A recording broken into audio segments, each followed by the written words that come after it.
є віра у нас, а є знання.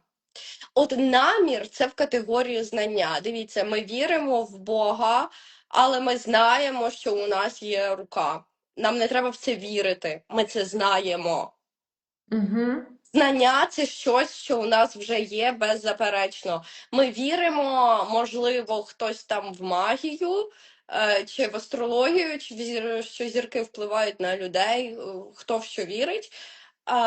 Але ми знаємо, що якщо вдаритись мізинчиком сильно об тумбочку, швидше всього буде боляче і з великою вірогідністю ще й перелом або тріщина. Тобто є віра, а є знання. Знання набуваються досвідом.